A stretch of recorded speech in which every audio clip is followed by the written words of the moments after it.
tubahaye ikaze ku makuru yacu yo kuri wa kabiri. Intambara irakomeje hagati ya Barcelona ndetse n'ikipe ya Madrid kuri VAR mu gihugu cya Espagne. Ikinyamakuru Marca kuri wa kabiri kikaba kitubwira ati Barcelona ikomeje complaininga mu gihe Madrid imaze kubirambirwa ibyo bintu muri kuvuga bya VAR. Kwikesetsiyem kiganira n'abanyamakuru ategura match afite kuri uyu munsi ya Bilbao, akayamaze kwibaza ikibazo kimwe ati kuki VAR icekinga rimwe na rimwe ubundi nticekinga. Akaba agaruka rero kuri match ya Madrid ndetse n'ikipe ya Sociedad kuko umusifuzi ntiyigeze ajya gucekinga ibyemezo bimwe na bimwe kandi byagaragara kose ko yakombye ko yaragiye gucekinga. Ikinyamakuru Marca kikasoza inkuru kivuga ngo mwebwe ntimwagakwiye kuba mwibaza kuri VAR na Real Madrid, mwakaguye kwibaza ku bibazo mufitanye n'umusifuzi wabasifuriye match mwagiye kunganya n'ikipe ya Sevilla. Gil Manzano, uyu musifuzi wa Extremadura akaba muri match 24 aheruka gusifurira ikipe ya Barcelona, yatsinze match 15 inganye 5 itsindwa match 3 ihabwa amakarita 6 y'umutuku. Ati rero mwakagombye kwibaza ku musifuzi Gil Manzano watumye munganya na Sevilla, ntimwagagoye kwibaza kuri VAR na Real Madrid na Sociedad kuri iyo match. Oha ni hatari.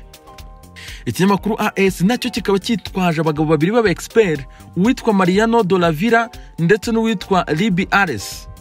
Iki kinyamakuru cyashyizeho titire ngo intambara ya VAR, kikaba cyagiye gisobanura akantu kamwe ku kandi kabisa kuri Karim Benzema ko umupira wakoze urutugu rwe ko kandi Vinicius habayeho contact, izi penalty zose n'iki gitego byose biri clear, Barcelona ivuga ubusa.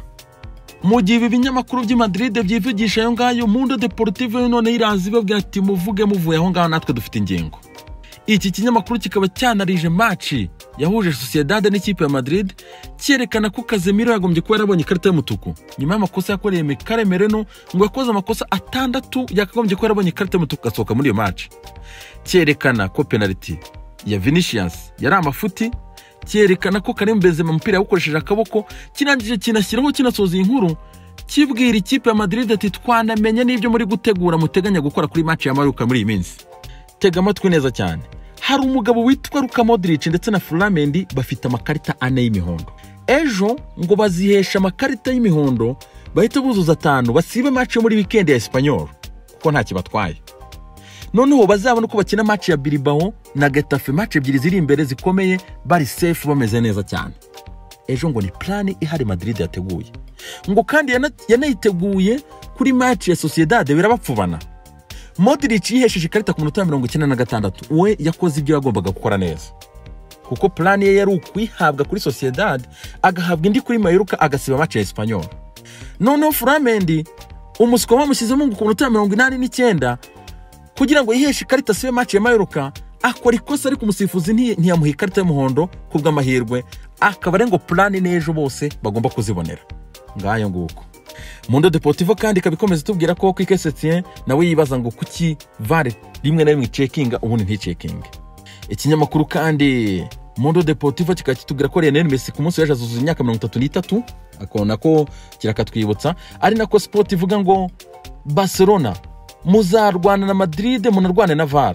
Iki kinyamakuru kikaba kisaba ikipe ya Barcelona ko uyu munsi igomba gushyira umutima ku kazi, abakinnyi bakaba bien préparé mu mutwe, bakagira mentality yo kugwego hejuru cyane, bagomba gutsinda Bilbao. Hanyuma ikinyamakuru kikababwira ko bagomba kandi gufasha Messi kuzacelebreje imyaka 33 atsinze n'igitego cya 700 uyu munsi. Ngo rwose bamufasha atsinda igitego cya 700 ibintu bigenda neza cyane. Iki ni ikinyamakuru Sport. Mundo Deportivo kandi nayo ikabikomeza tubwira ko Juve yamaze gutanga ini offre mu ikipe ya Barcelona kuri Arthur.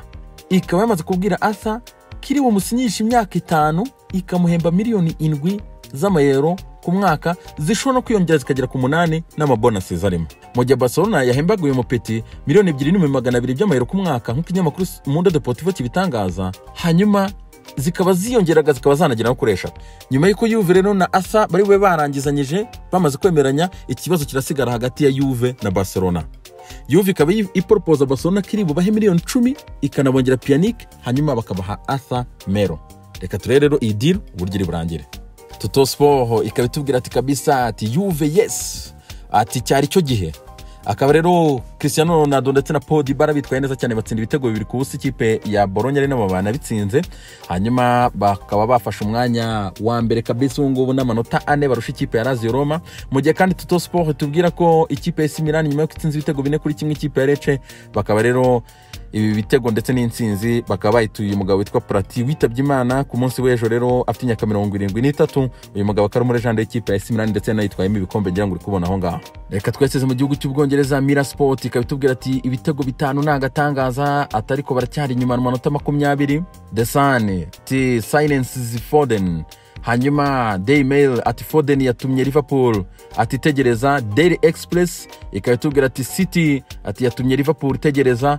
Ibi rero barabigarukaho nyuma y'uko Manchester City itsinze ibitego 5 ku busa ikipe ya Burnley, ibitego 2 bya Phil Foden, ibitego 2 bya Riyad Mahrez ndetse n'igitego kimwe cya David Silva El Mago Merlin. Akaba rero byafashije ikipe ya Manchester City gukomeza kwigira imbere ndetse ishaka sport ya Champions League, dore ko ku munsi wa 4 igomba gutsinda Chelsea hanyuma igahita ikonfirma kabisa amanota yayifasha kuzakina Champions League umwaka utaha.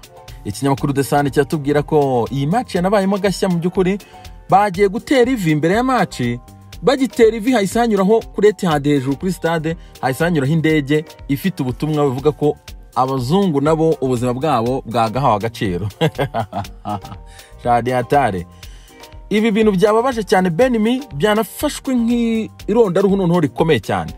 Benshi babigarutse babonye Raheem Sterling rwose urabona kuri Instagram ahangaha rwose asa nk'atishimye. Benimi we akaba yavuze ati rwose ibi bintu biteye isoni n'agahinda birababaje cyane. Ikinyamakuru The Times kiratangaza ko ikipe ya Burnley yamaze kwisegura ku byabaye, itanga statement inavuga ko igiye gutangiza iperereza kuri aba bantu bakoze ibi bintu, hanyuma bagahanwa byihanukiriye hano no kubaca ku kibuga burundu ntibazongere gufana ikipe ya Burnley mu mateka yabo. Ikinyamakuru The Sun cyagarutse no ku tundi tuntu twagiye turangwa iyi match ya Manchester City n'ikipe ya Burnley. Man City yari ifite abakinnyi bari kuri bench baguzwe miliyoni 345,300 mu gihe Burnley yari ifite abakinnyi bari bahagaze kuri miliyoni 3,600 gusa. Nta kuntu utatsindwa 5 ku busa. Ikinyamakuru The Sun kandi cyagaruka kuri facts kabisa z'iyi match rero kituguye ko Pep Guardiola ahura n'abatoza b'Abongereza badapfa kumutsinda mu byukuri. Uwamutsinze ni Roy Hodgson wenyine muri Premier mu gihe amaze akaba batsinze match 17 hanyuma atsindwa imwe anganya imwe. Mu gihe kandi ikinyamakuru The Mail cyo kitubwira ko Manchester City match 8 zeruka imaze gutsinda ibitego 28 ikipe ya Burnley muri match 8 harimo n'inshuro 3 yatsinze ibitego 5. The Mail kandi irakomeza itubwira ko Carlo Ancelotti mu byukuri ari gushinjwa yuko atigeze atanga imisoro kuri droit za image mu mwaka wa 2014-2015, akaba ari gushinjwa ko yanyereje miliyoni 1 y'euro. Ubwo aya ngaya agomba kuyaryozwa muri Espagne ntago byoroshye. Ikinyamakuru The Mail kandi cyagarutse kuri umusore Jude Bellingham, akari umwe mu mapeti bari kuvugwa cyane kabisa ushaka cyane ikipe ya Man United na Dortmund, ariko Dortmund ishobora kuba igiye kumwegukana kuko ishobora kuba igiye kumitinga miliyoni 18 z'amapound. The Mail kandi yakomeza tubwira ko Brendan Rodgers yamaze gutangaza ko Ben Chilwell ikipe izatanga igiciro bashaka bazamurekura kigendera. Uyu nguyu yashakishwa cyane ikipe ya Man City ndetse n'ikipe ya Chelsea.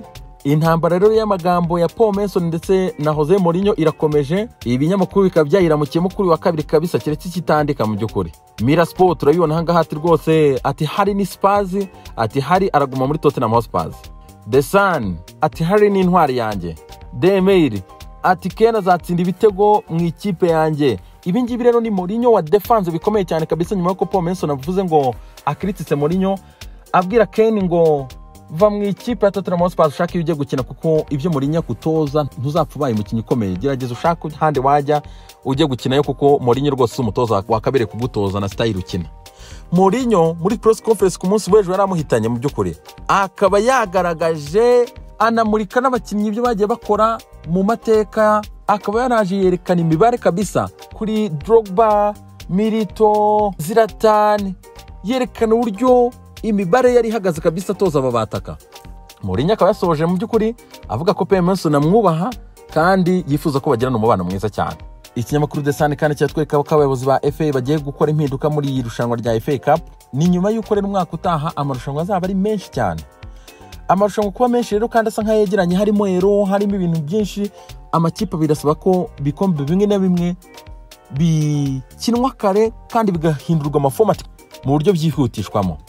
Akaba rero FA irimo irashaka yuko iki gikombe cyabo gikinwa ariko nta replay yabayeho, no kuvuga ngo munganyije mugahita mujya muri penalty pa mugahita murangiza match. akaba rero aricyo kintu bashaka gukoraho, bakaba bari bukikeho kuri wa kabiri. Reka turinde turebe igisubizo kiri buze kuva muri iyi nama. Mukomeze kugira umunsi mwiza cyane.